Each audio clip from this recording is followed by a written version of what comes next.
Hi everyone, I'm Wenzheng Su and glad to share the experimental study on deep learning based particle tracking velocimetry, which is PTV method for both spherical and non-spherical particles. Okay, as we all know that different granular movement are the hidden drivers behind the natural disasters, from sudden landslides and collapse to the slow movement of glaciers. Actually, to truly understand this phenomenon, we must adopt a multiple scale perspective, bridging the gap from macro to micro behavior. At the microscopic level, the complexity of particles, such as different shapes and wide gradations, including process like sorting and kinetic sieving. They propagate across spatial and temporal scales, finally deciding large-scale evolution of landscape. So by understanding this transition, we can better predict and mitigate granular flow and related hazards. Okay, to study these mechanisms, many researchers often simplify moving particles into spheres that present solid, liquid-like, and gas-like faces.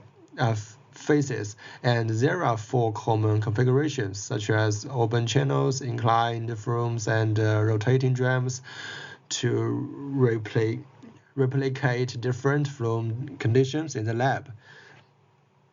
However, regardless of the setup, we always face the same fundamental challenge. So how do we accurately capture the motion information of individual particle? This is the most crucial first step in bridging the gap between theory and reality. Here we did test using 1.8 meter open channel flume to simulate sediment transport in river system. By placing a high-speed camera at the observation window, we can precisely capture the flume dynamics of different material, and we use nearly uniform sphere, flat cylinders, and natural gravel.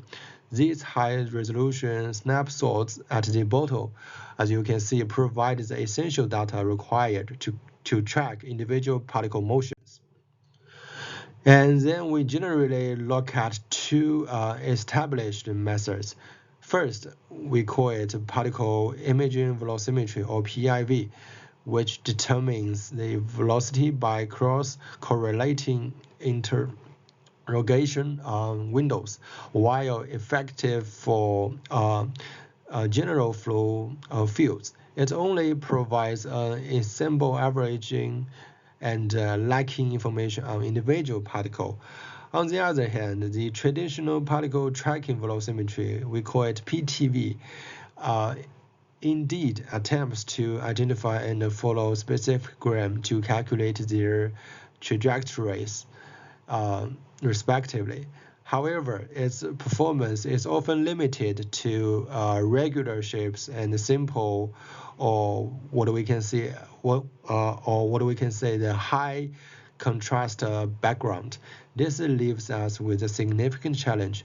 So, how do we achieve high precision tracking for any shape, any irregular particles in complex cases? To overcome the limitations of traditional methods I mentioned before, I've developed a normal PTV deep learning method. Specifically, we call it You Only Look Once, the ULO framework. It's widely known for real-time object detection in traffic systems. It uses convolutional neural networks CNN to perform feature extraction and pooling, allowing the model to predict boundary box and classification probabilities. And in my research, I've updated this architecture to identify particles within a specific region of interest, ROI region. By training the network on diverse datasets from my annotating inputs, it learns to recognize the unique geometric features of each gram after thresholding. This allows us to identify individual particles, even those with irregular shapes or in low contrast conditions that would typically cause traditional PTV to fail. Finally, this approach converts visual data into trackable coordinates, providing the robust foundation needed for individual level motion analysis. Okay, while as I mentioned before, the YOLO just identifies where the particles are. We need a robust mechanism to link this detection across time. So to achieve this, I've integrated Kalman filters, which is an optimal estimation method based on a state space method. As shown at left diagrams, the filter maintains a private state based on information from the previous frame. It predicts the particle's current position and velocity presented here by the state vector xk, and then optimal weighs its this prediction against the YOLO measurements zk value. This allows the system to handle measurement noise effectively. By iterating this process, we arrive at a stable posterior state. As you can see in the observation performance on the right panel, the result is a seamless and a continuous trajectory for every gram, providing the high quality data. Okay, and to ensure the highest accuracy, I've validated this algorithm using two approaches: DM simulations and experimental input. Annotating data seems DM provides the exact ground truth for every particle. We can directly compare the detected areas and the locations against the simulation data as shown in right plots. Furthermore, our training curves for both datasets showing rapid converge with MAP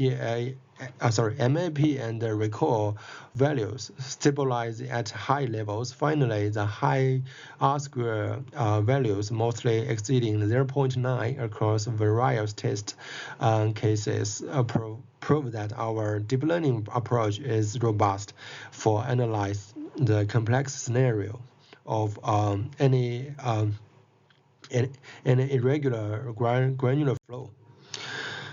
So beyond the standard flume test, the robustness of this approach allows it to be applied to diverse and other challenging granular scenarios.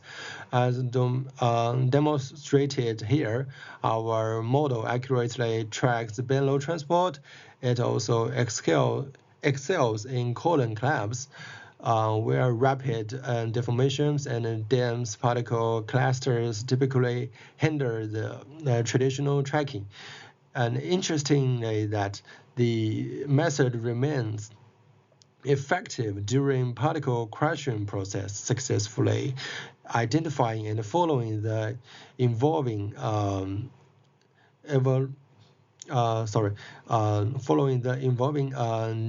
geometrics of fragments.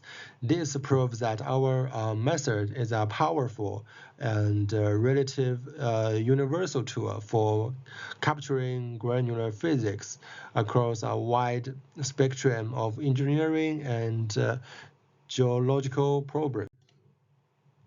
So to conclude, this research has established a novel PTV framework, while our initial testing in open channel flume and DM simulation has been a success. This is just the beginning. Looking ahead, we aim to extend this framework to even more complex scenarios and transition from our current 2D analysis to full 3D observation. Furthermore, by analyzing a wider variety of granular material, we can finally begin to decode how specific particle properties influence the overall flow system and the mechanisms. By bridging these skills, we move one step closer to accurately predicting and mitigating granular related hazards in real world. That's pretty much. Thanks for watching.